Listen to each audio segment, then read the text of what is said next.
So my Uncle Joe, my great Uncle Joe, he's in a nursing home, and he's like 98. Wow. So he's sitting one day in the community room, and this crazy old lady comes up wearing a bathrobe and nothing underneath, and she flashes him and opens it up and says, "Would you like to have super sex?" So he just looks at her and he goes, "I'll take the soup."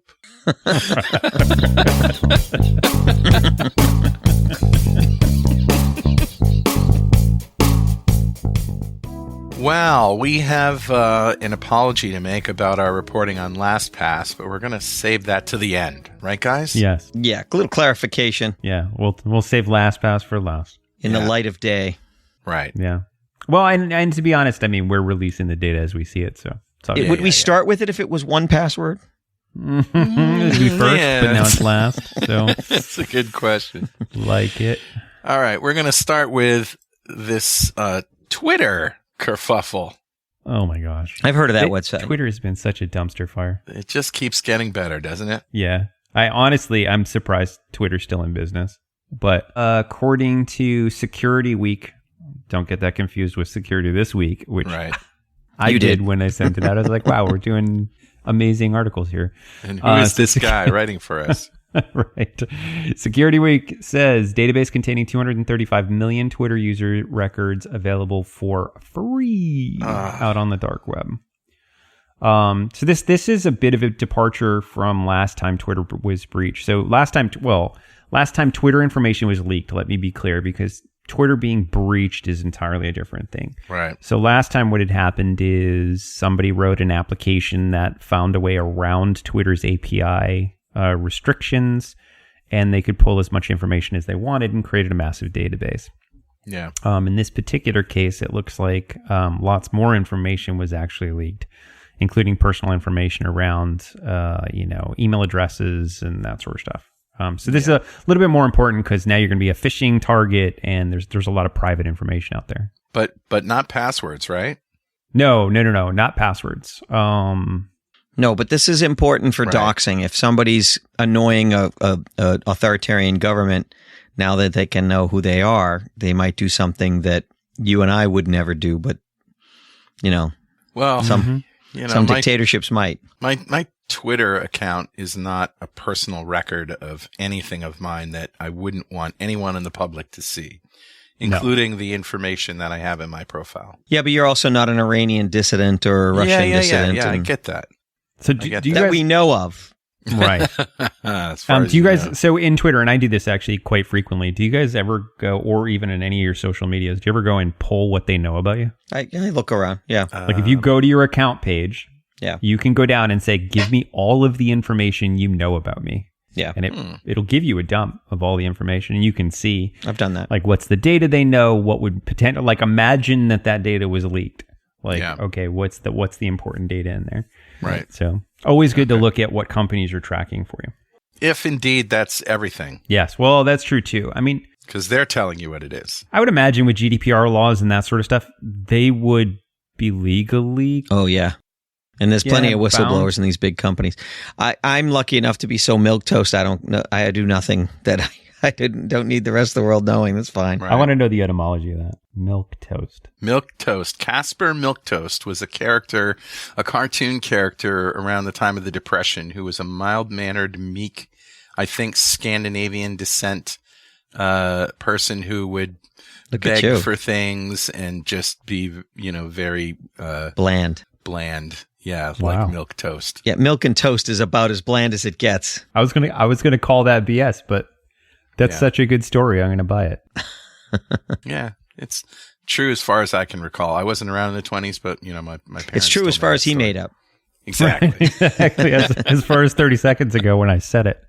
All right, so this is bad. This is no es bueno. I hear a lot of people betting that Twitter's going to cease to exist. I don't see that happening. I think they're going to nerdle along and suffer and be outrageous, but eventually I don't know unless somebody, I can't see it going away. There's a new Twitter though. It's called MySpace. It's going to be huge, kids. Huge. No, there's a new version. It's called My Double Space. Yeah, right? Oh. So we're all on Mastodon, I believe, which I went looking for Twitter alternatives, I don't know, a few months ago. And I found that Mastodon had the most traction. Yeah. You two are. I haven't gone over because I don't really do Twitter either. Well, nobody cares, right? Thanks. Right. Thanks. Yeah. Patrick's very anti-social media. Yeah. Are you going to spell everything with New Hampshire phonetics? I mean, that would be funny.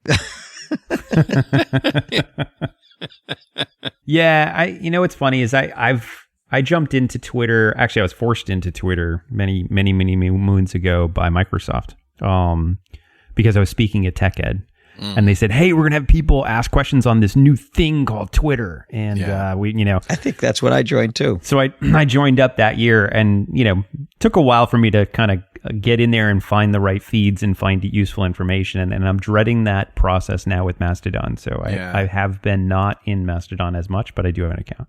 Yeah. My Mastodon account is @carlfranklin@techhub.social. So cool. Follow me there.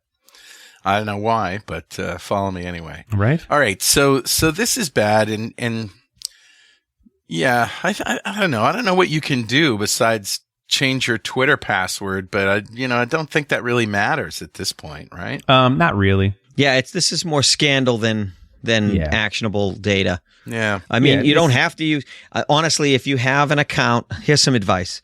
If you are going to be doing something that someone would come after you for, whether it's whistleblowing or, dissidenting, I don't know if that's a verb, or whatever, and you don't want somebody to know, then don't use your real name. Don't use your real.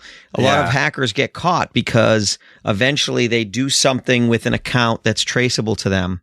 Right. And so if you're doing something you don't want to get caught with, you got to you have to perform, you have to follow what we call OPSEC, operational security. Yeah. And if you follow operational security, you never let down your guard. You never use a separated email address for something that's more personal, and you just keep it completely separated. So that's our It's criminal career advice. We prefer to say dissidents and whistleblowers, but yes, it is. But criminals use it too. Actually, that's how a lot of the charges came against some of the PLA members, cyber offensive members in China.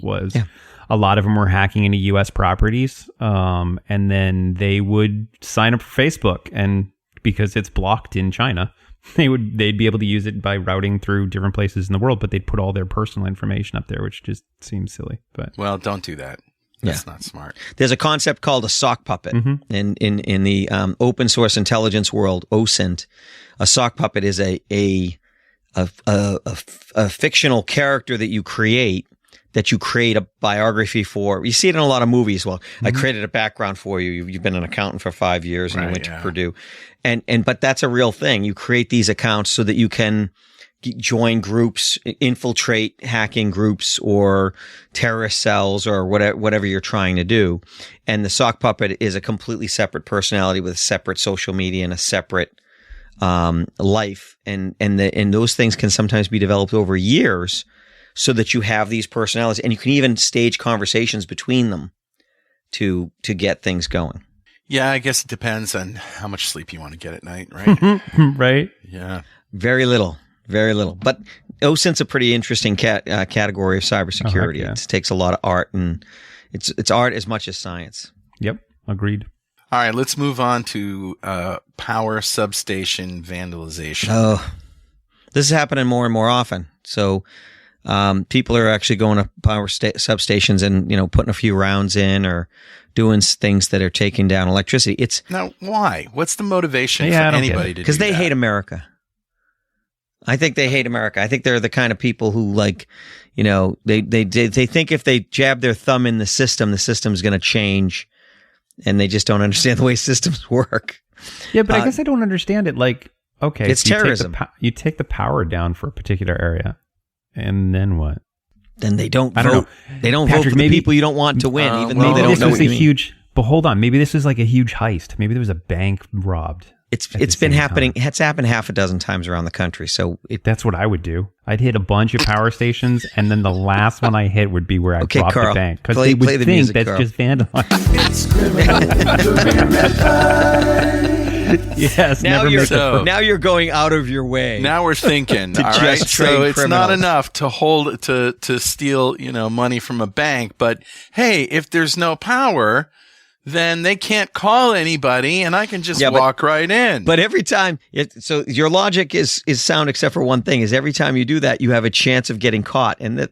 Of course. The more you do this, the more the feds look for you, and they have really good resources. Yeah. They literally, I bet we're at a point now where they might even use keyhole satellites to try to find the people who did this. People that were nearby. Yeah. Your car was like, on a country road 3 miles from here. What were you doing there?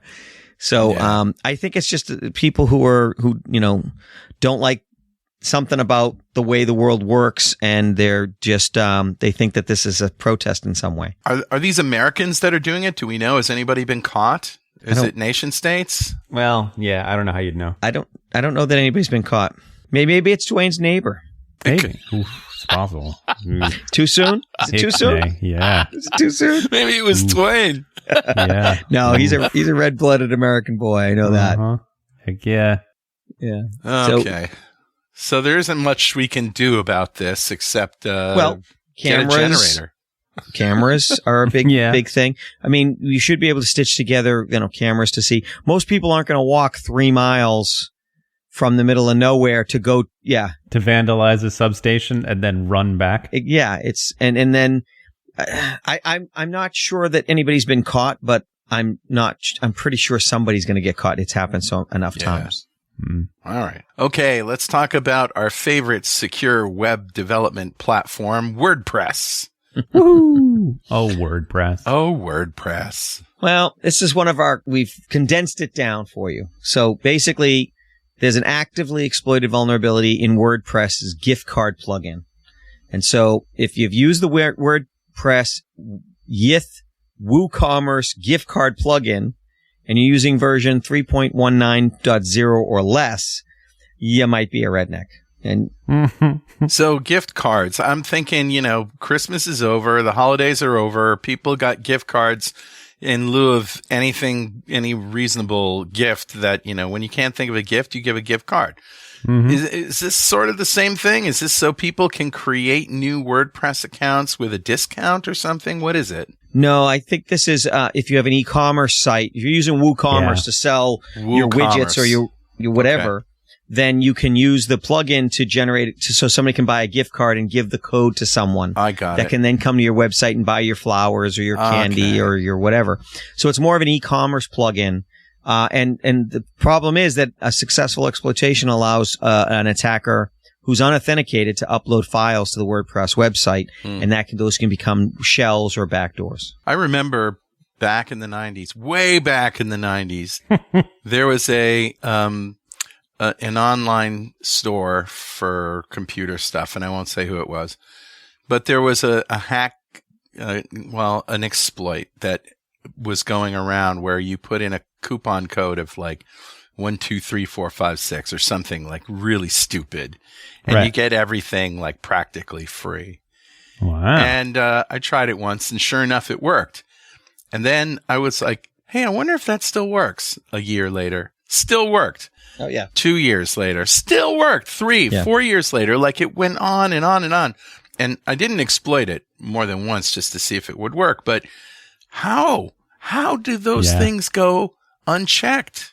Yeah, it's interesting. I think a lot of that is like and this actually, we had reported on an article of a tester of, I think it was Xbox tester, who they gave this person Xbox codes to test out like discounts in games and all sorts of other stuff. And he was then generating all these codes with the dev keys and just passing them out, whatever. But anyways, so I think what it is imagine you're testing that computer sales commerce site, and they say, well, we need to test users logging in. We need to test users buying stuff. And you say, okay, well, here's a fake credit card. And we've done this before, right? There's like a fake Visa card or a fake MasterCard that you can use. Yeah. That it takes. Right, that it takes and assumes it worked, but it doesn't actually process it when it sees that card. It doesn't send out any goods.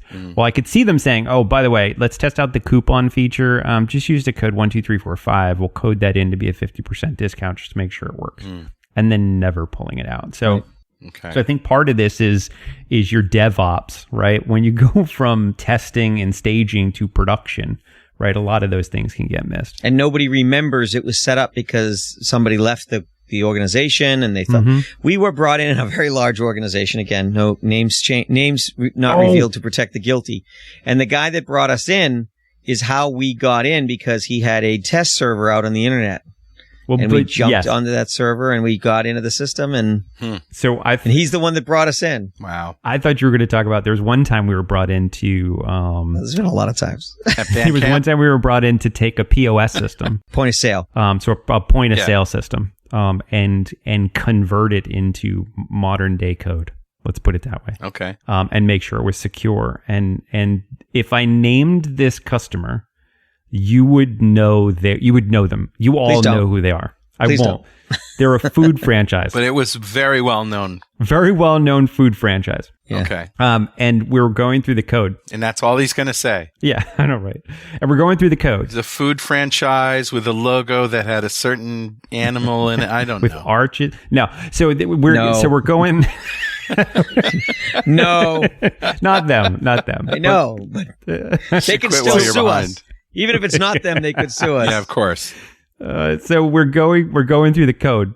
And I don't know. I'm just guessing. That's for common. And what we find in the code is there's one franchise in the United States that pays no royalties whatsoever. It was hard coded. Oh my God. Into the back end, into the actual like processing. And they didn't know? No, we went to them. We're like, hey, you do realize that there's one store that literally it's hard coded in here. They never pay franchise fees. And they were like, what? Well, that's interesting.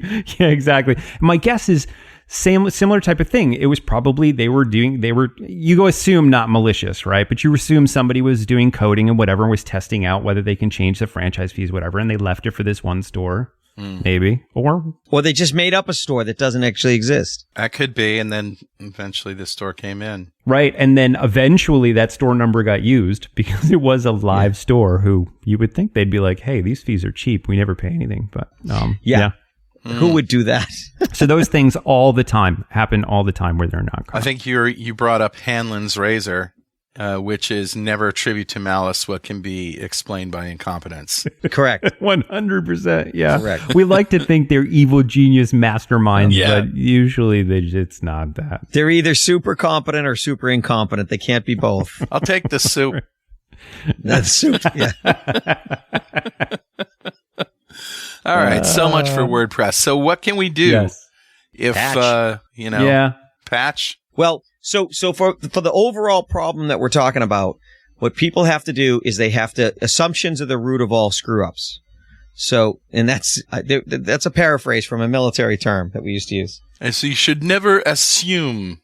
You make an ass of you and me. Yeah, Felix. But assumption, basically even if you're not going to update the system, someone should do a code review. You should do pen tests. You should do red team engagements. Yeah. If you want to see if something's waterproof, throw some water on it. Right. If you want to see something is hacker proof, throw some hackers at it. And so, unfortunately, that's something that a lot of people don't do. And because they assume. The other problem is you're not going to see problems that you've created. Most people can't see the flaws. They can't see through their own assumptions. You need external parties. So usually it's external party review, red team, pen test, vulnerability assessment. Those are the things that have to be done. Okay. Who wants to take the next one? Ghost CMS. Yeah. So there's a critical authentication bypass flaw. What's Ghost? It's a content management system. So if you wanted to put up your website and make it real easy for non-techies to go and post new updates and newsletters and change graphics. Yeah. Typically, if you have a web store, you're going to manage the inventory and the prices and pictures and all that stuff. Content management. Think like WordPress.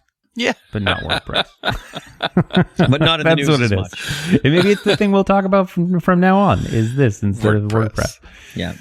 So it's basically patchable. There's a patch available. It took about a month from the patch to come out after the disclosure. So it's a critical authentication bypass, meaning that people can get in without a password. Yeah, they can make unauthorized modifications to newsletter settings and do changes that would allow them to attack your users with a cross-site scripting attack. Wow. So it puts your users at risk, which is funny because over the years, customers were always more likely to fix a SQL injection than a cross-site scripting. And that's because a SQL injection affects them and their site, whereas a cross-site scripting affects their customers. And so it's just a very cynical thing is cross-site scripting is not as prioritized as other types of vulnerabilities. All right. Well, and it's interesting because this is in the newsletter feature. So anything that sends emails back to you, you think to yourself, okay, well, who cares? Like, what could I do with that? But imagine this. I don't know if you guys have gone like deep into server-side template injections, but SSTI. Who hasn't? Right?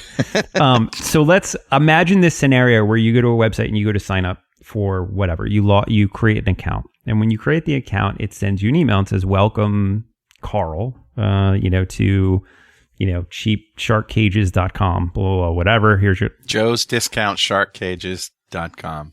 Joe's Discount Sharkcages.com. There you go. I'll never, ever buy anything from them again. So let's imagine you do that. Well, that email that comes to you is a template, right? So it knows where to put the first name, Carl, right? So it says, welcome, Carl. Right. And that's whatever you typed in. Yeah. So you say to yourself, okay, who cares, right? What if I could put some script in there?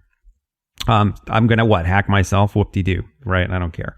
But what's interesting is each one of those templated templates has a little language to it. So a lot of them will have like open bracket, user's first name, close bracket, and it will put the user's first name in there. And when it replies, it says, welcome, Carl. Well, what if you made your name open bracket, drop tables username, right? Little Bobby right? tables. Bobby tables. Yeah, or something along those lines. Not even SQL injection, but like you could pull cookies, you could pull all sorts of things from the back end systems. Well, it is essentially an injection attack. Yeah, and it's just going to inject it right into that template, and it's going to send it to you. So there's a lot of things there's a lot of moving parts in these CMSs. Yeah. With emails coming to users, emails going out in mass blast. That it's a rich target. Let's put it that way.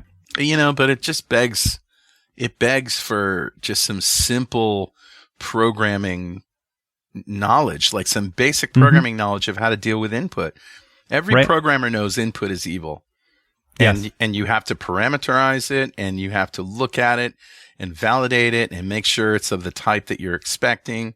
And if it isn't, you don't let it through. I'd like to say every programmer knows that input is evil, but honestly, a lot of these attacks, SQL injection attacks, SSTI attacks, XSS attacks, all of them are, we're just going to trust what the user gives us and we're going to execute it.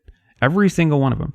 Like, there's not a lot of like super crafty, we bypassed all the developers, top secret, sanitization rules. Right. It's most of the time, whatever I typed in, the developer decided to use, which, I don't know if that stems from, we need more developer training on security and the latest which we do hacking techniques, or if some of that stems from security is still not a feature. Yep.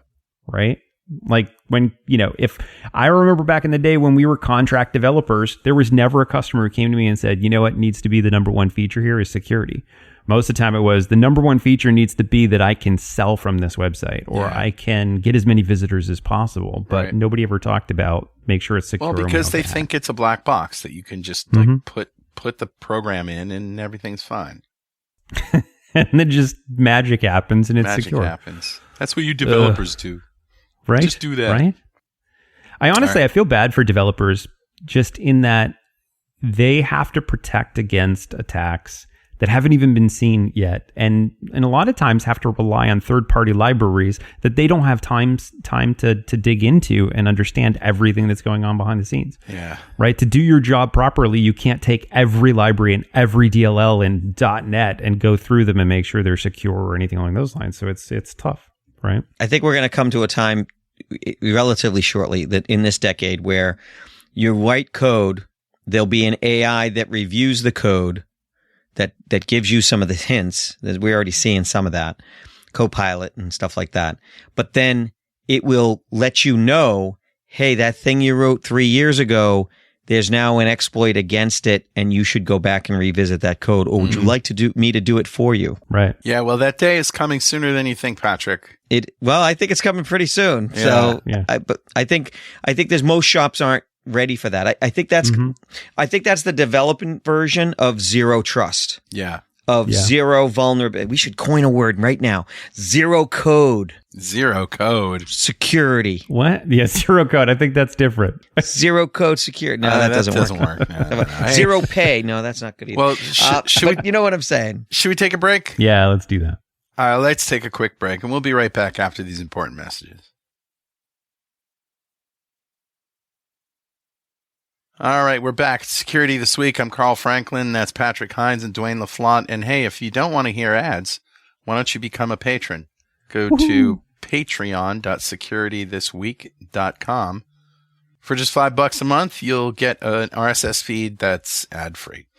All right, well, the reason, Patrick, that I brought that up is because, and I sent you guys a link to this just now in the chat. Mm-hmm. I read today Microsoft is going to add ChatGPT to the Bing search engine. What? I did hear about that. Oh, I did not see that. I am scared. And the reason I'm scared is because remember the things we were talking about that you could use ChatGPT for nefarious purposes if it was connected to the what? Internet. Yeah. The interwebs. And it's not. Well, the interwebs. But this is, and I read the whole article, and basically it comes down to this. Microsoft has been supporting OpenAI, right? So that's not a big surprise. And what they really want is they don't want to just pass on queries to ChatGPT and allow it to do whatever on the internet. But they want, I think what they're wanting is like that more human interaction, like the contextual remembering the context of your questions. And it's more about answering questions than doing things. Like ChatGPT, I had this great conversation with ChatGPT. You showed me that. To write me a JavaScript function that loops a set of audio bytes over and over again without any delay. And ChatGPT, God bless it, tried so hard. It said, okay, here's a this, and I would run it. And no, I would tell it, this doesn't work. There's still a delay. Oh. I'm so sorry. Let me try it again. Yeah. And it says, so sorry, let me try again. And it tried several different approaches till it was obvious it was sort of repeating itself. And then, but just by having the conversation with ChatGPT, I was able to figure out a solution just from ingenuity. And it worked. And you told ChatGPT? Yeah, I told ChatGPT. That didn't work either, but I found a solution. And this is after like 12 tries. And it said, I'd be interested if you told me what the solution is. And so I did. And it said, thank you very much. This is great. Yeah. Something to the effect. So I don't think that's going to be coming to a Bing near you anytime soon, but that'd be awesome. Well, so here's the difference. Right now, the ChatGPT that you're using costs about $100,000 a day to run, and it's run by an organization that's trying to like gather information and experimentation. Right. Microsoft could throw $1 billion a year at it, no problem. Well, they already are throwing money at it and run it right. But I'm saying they could like operationally. The one they host is going to know, your underwear size and consume data and become sentient at some point. And it's not really going to, but there's, but the whole idea is Skynet? Wow. Well, but the whole idea is we're going to come back to this exact moment in this show in about 20 years and laugh our asses off. So let's if any of us invent time travel, let's agree that if any of us invent time travel, we'll come to this time to let us know. Okay. Oh, that's disappointing. Nah, it's disappointing. Nobody's here. So what's going to happen though is think about the transactional nature of your query experience, especially across different querying engines. Right. You're looking for something. If Bing becomes the engine that knows that I'm into this martial art or this geography or this, whatever, then I don't have to re-clarify. I can say, hey, how does this work? And it'll know context. Oh, I'm talking to Patrick. Yeah. We talked about this for, a while. If I started having a conversation about how to keep mice out of my house, I could say, hey, my pest problem, and it'll know I'm talking about mice already. Right. It'll know the things I've tried, and Yep. it's like that's where we need to get to. I love that. It's like a friend, Right? Yeah. who has access to the internet. And I think that's what they're going for with Bing. They Right. they And want so that that's human going to be useful because it's more useful for my mother, for older people, for people who aren't as technical. But I could see people being freaked out about how much that engine knows about you. But here's the deal, kids. That engine already knows everything about you. It's just now you'd have access to integrate That's with right. those. It would which just is be kinda beneficial nice. instead of now you're getting some benefit of it, which is is good. Yeah. yeah. Good. I mean, you could talk about like how to freeze your credit, and you could go and it could keep track of things. There's lots of things that people need to be shepherded through. And because there's no way to do that, it doesn't happen. But if a search engine started to become that kind of personal assistant-like experience, Right. And ChatGPT is already there. Like, this is great. My wife can't figure out how to do something in Word or Excel or something like that. And she's like, I don't understand this. How do I do it? I say, ask ChatGPT. And ChatGPT will figure it out and give her step-by-step instructions. That's so awesome. It's so cool. is it integrated to the Amazon's personal assistant and Google's? Yes. So somebody wrote Google. a Twitter. Yeah, somebody wrote a Twitter bot that will do it, where you can just say I think it's like ChatGPT or whatever it is, and then ask it a question, it will reply. And then somebody's tied it into Slack. So I'm almost positive those are coming. I don't know if there's a skill yet for Amazon for it, but I can tell you my team has used chat since we started talking about ChatGPT on this show. My team has probably used ChatGPT at least once a day to solve a problem. I'm not used to having such a powerful tool. That's why I'm not using it as much. But every once in a while, I'm like, hey. I'm going to take a line from Troy McClure from The Simpsons. I, for one, welcome our AI overlords. Do you really, Patrick? Yes, Do he you does. really? No, I don't. Yes, he I'm going to fight them tooth and I nail, but I don't thought want so. them to know that. So hopefully they don't parse this. All right. So this next story is so cool. And I didn't really understand it when Dwayne posted because it's really a tweet. Yeah. But Dwayne, why don't you tell the story? This is just absolutely amazing. This is neat, and this was blowing up my Twitter feed for a little while. So, story is some lady was driving around in Paris and got pulled over for what was a suspected drug charge. Not entirely sure how that was all happening because the rest of the story gets really weird. When they pulled her over, they found a wireless router in her back seat. So just like a wireless access point sitting in the back seat. And it had a cable that went from that into the trunk. And when they opened the trunk, they found what looks like a Pelican case, like a big case with foam in it. And when they opened that up, inside was a bunch of electronics and wires, and the police thought it was a bomb, and they had bomb disposal come and destroy it. But taking a look at the pictures of it, it's actually a 40-watt. It looks like it's a 40-watt, what's called IMSI catcher.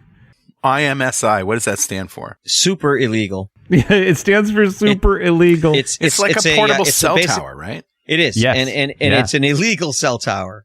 And you use it to intercept phone calls and be the middleman. You man in the middle attack cell towers. Now, the hard part is there's a lot of power involved. You got to be in close proximity because the square of the distance is the power signature, and they're not cheap to make, and they're highly illegal everywhere. So they don't have the device anymore, right? Because they were like, oh, it's a bomb, let's blow it up. all we have is this picture that I don't know how it got leaked out into the Twitterverse, but people have started actually labeling all the electronics they can see on here, and this is not a cheap unit. Like we've looked into hacking into 5G cellular and that sort of stuff, and it gets really expensive really fast. Like 2G, but it's so compact. It's like it's impressive. Yeah, in a box that you might think a little portable mixer board is in or something. Right, and it even has you see the wheels on the bottom. Yeah. Which look like they've got some miles, by the way. That's not a brand new unit. That thing looks like it's been wheeled around quite a bit. Bunch of SMA connectors, bunch of different. That blue board there is not a sensor display. That's actually looks like it's a volt regulator at about 5 volts. So she was down converting the 40 watt amp into 5 volt components. But there's a number of antennas and amplifiers in here. It's an impressive. Usually IMSI catchers are like the size of a truck. So what did they find out about this lady? So I've not seen anything after this. So I'm wondering if they've gone dark with the investigation or whatever it is. But I think this was leaked. Yeah, I think this was leaked, and there's nothing public, and Europe has very strict privacy laws. So I don't think we're going to hear unless she was a terrorist. We're not going to hear. Right. And the tweet that we were looking at, which we'll link to, came out January 2nd. So that's literally 3 days ago. They started talking about, this. But yeah, lots of people were thinking she was war driving. So just driving around with a wireless access point to break into wireless networks, which I can tell you do not need a 40 watt amp for that. But the after looking at all the components and people breaking down what they can see, this actually looks like it is a fake cell tower, and the wireless access point was actually potentially used as a control. So she could have her phone connected to that wireless access point, and she could then control it, turn it on, turn it off, change channels, whatever it is that she needed to do. Pick targets. Like she probably could see every single cell phone in the area, pick the one she wanted to intercept. And force it off other networks and that sort of stuff. So yeah. One of the hard parts about an IMSI catcher is you have to force the phones to lower bands because 5G and 4G are really tough. Most people do it 2G and 3G, and so the people are going to notice their degraded connection. So you only get a limited amount of time with them. Well, that's the other interesting thing because I wonder. There's a 40 watt GSM amp in there. So I don't know. I know we had speculated on some of the different types of attacks on 5G and side channel. So it might be interesting to see if this is a brand new side channel attack against 5G or if this is actually them forcing phones to downgrade. Because phones are pretty good about not doing that anymore. But I wonder if this is actually an attack on some of the newer technology. So we'll try and track this down and see what's going on here. But yeah, it was a very interesting and weird story. Pull somebody over for drugs and realize they're driving around with a cellular tower in the trunk. Well, and she may be involved in an operation for a foreign government. Right. Well, and at a cost of ballpark $50,000 worth of gear in that little case. Yeah. Or she may have been hired by our government, Yeah. Well, which would be a foreign government in France. Yeah, that's true. Yeah, I forgot that little detail. All right, well, that's an interesting story. We'll keep our eyes on that. Here's another one before we get to LastPass. Slack's private GitHub code repositories were stolen over the holidays. What does that mean exactly? So this one's interesting. So, okay, the main story, the headline is Slack's, private GitHub repos, blah, blah, blah. And honestly, it sounds like what was leaked it's not their primary code base. It's not their customers. It's like, side little tools that Slack used to do stuff. So it's not that big a deal. They've really kind of downplayed it quite a bit. And it was a couple of the Slack employees' tokens that they used to access these repos for somehow got leaked. So I don't know whether they were phished or whatever it may be, but they since then have cycled those tokens. So any of the lost tokens are now gone. So it doesn't matter. But the more interesting thing about this is Slack is like, listen, we're going to be completely transparent, completely open about this. We're going to let everybody know what's going on because of like what's happening with LastPass is LastPass said the same thing. Right. Right. And then we're finding more and more information trickling out as LastPass as this thing's going on. Well, with Slack, they said, no, we're going to be transparent. We're going to tell everybody. But then what Bleeping Computer found is they're digging through the pages is on Slack's international blog, there's no mention of this hack or of this leak of the private GitHub. Mm-hmm. B, on any of the pages that they can find that mention this, they've also, in the background of the page, they've marked them as no index so that search engines will not index this release. Wow. So it won't index the news story, right, from Slack. Wow. So it's like, we're going to tell everybody, but we're going to tell all the search engines not to actually look at this page. Wow. So that nobody really knows about it, but we can say, oh my God, it was on our website. I don't know why you guys couldn't find it, right? So I wouldn't be surprised if they don't catch flack for that. Yeah. Because other companies have in the past when they've tried to do this. So if I'm just a regular old customer, my data isn't really affected, is it? Yeah, I mean, yeah, exactly. So I'd say, if you see this in the news where it's like, oh my God, Slack breach, it's not a breach. They did get access. Somebody did get access to a private GitHub repo, but it doesn't sound like there was really anything in there. But chances are you probably won't see this news story because they're not allowing it to be indexed by search engines. So, and that brings us to our correction and, a little bit of oversight on our part, but also it's a developing story. Remember last week? Well, not last week. Man, when was it? It was 2 weeks ago. Yeah, it was Christmas. 3 weeks ago. Bad Santa's with the side of LastPass hash. We talked about a LastPass breach and kind of played it down a little bit because we missed something. What did we miss? Well, at the time, we were told it was metadata, and we didn't realize it was metadata that included things like the URLs or the passwords. I thought it was metadata about your username. Yeah. So your address, things like that. Yeah. So some of the things that were leaked, you're absolutely right, Patrick. Some of the URLs were leaked, and you say, okay, well, who cares about the URLs? People know the sites I visit.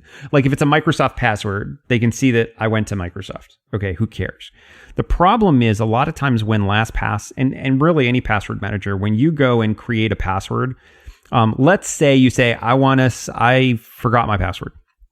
And you go to a site and you say, I forgot my password, and you put your email address in, and you're going to get emailed a link to reset your password.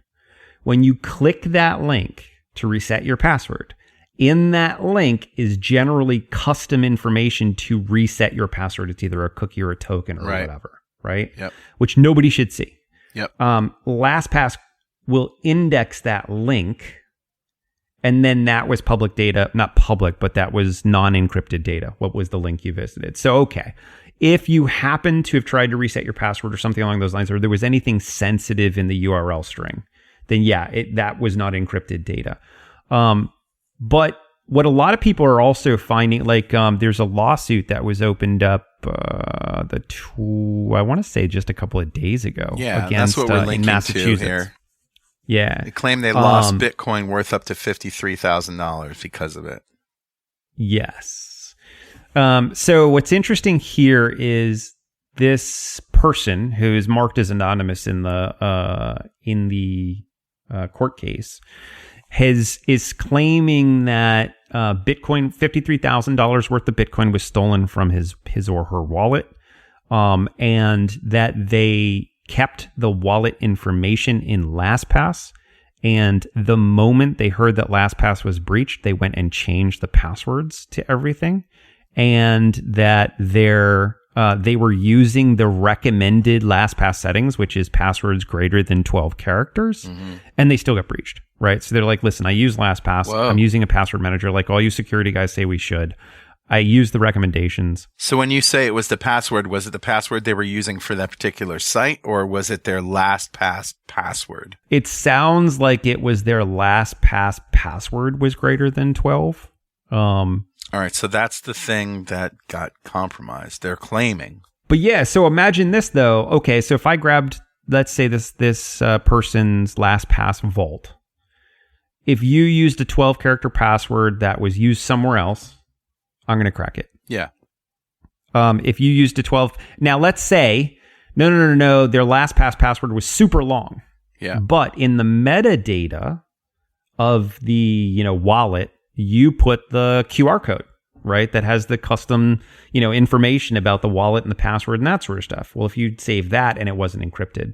But according to LastPass, the thing they don't understand here is LastPass keeps saying the passwords are all still encrypted. Your passwords have not been breached.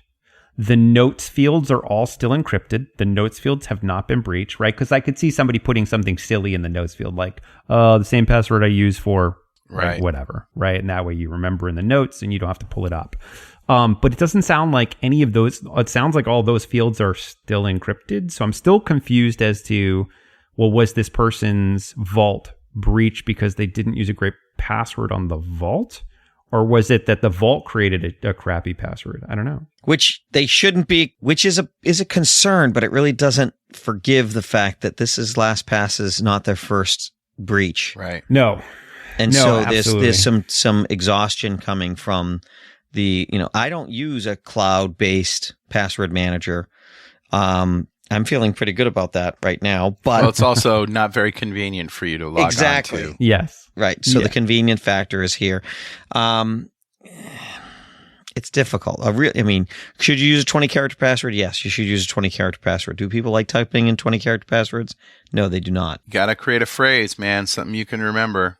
Mm-hmm. Yeah, and type identically each time. It's got to not be written down anywhere. Yeah. Well, and I still am a huge proponent of password managers, honestly. No, I agree. But is LastPass are they done? Is LastPass That's the using question. up all their 9 lives? There are people. Yeah. Because they let vaults get taken. Yeah, there are people who are recommending everybody should get off LastPass now.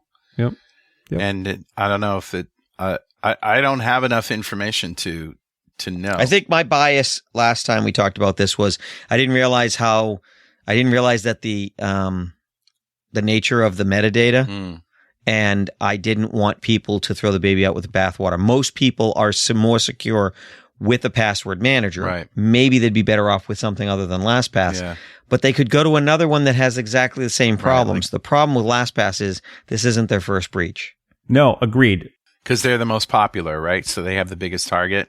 Yeah. And some of the suggestions I've seen online, which I really agree with, is why do they have the vaults in the first place? Why don't they do things like Keybase.io did, which is, I believe in the beginning when Keybase.io was working, is you had a copy of your data, your keys and your secret information, and you could replicate it to other devices that you controlled.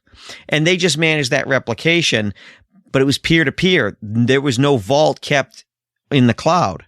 Unless I decided to put a vault in the cloud. As a software developer, Patrick, I'm thinking my next move might be to write my own LastPass, or find some off-the-shelf version of that type of software that I can run in my own web server on Azure somewhere. Yeah. And as long as I'm not stupid about the security and the storage of things, there's a less of chance that my app is going to get breached than. Make it open source. Yeah. And we'll do reviews, because I would welcome that thing, because there's a lot of things you can do right, and there's a lot of things you can do that make it more convenient. Mm-hmm. Is that something that we could do together? Is that a project that we could work on, Dwayne? Yeah. We could certainly advise and help. I don't know how much code time we'd have, but yeah, there's and we should probably look for whether there's an open source project out there. I don't know of any. Yep. Off the top of my head, but I just think that, it's not a difficult thing to do. No. Right? To keep secrets safe. And just by being LastPass and 1Password and all those things, you have a huge target on your back. Mm-hmm. But if I'm just at some sort of stupid domain name that nobody's ever going to find, and it's only for me. Well, the next big thing seems to be passkeys. Yeah. And so a passkey is that you go to a website and you have a mobile device, which is something you have, and it does your biometric authentication. Right. So we're not sharing your biometrics with anybody, but the device does an authentication with like a really long, or face key. recognition like the iPhone does. Yeah, but that way you're basically turning your phone into your authentication device and your ownership of it. But it then authenticates you like, I know that's Carl because of the face recognition, because of the fingerprint. And you can have multiples. So passkey is something that there's a lot of buzz about right now. And passkey kind of gets rid of a lot of, not all of, but some of the drive behind password management. All right, guys, I think we're going to have to leave it there because I've got to run. I got a .NET Rocks to record. Oh. Woohoo! All right. Sounds good. All right. It's always great to talk to you guys. Hopefully we vindicated ourselves a little bit on the LastPass thing. Hopefully, and we'll keep you posted on this project, whatever happens to it. All right. See you guys. Thanks, everybody. Thanks, guys. Bye-bye. Bye.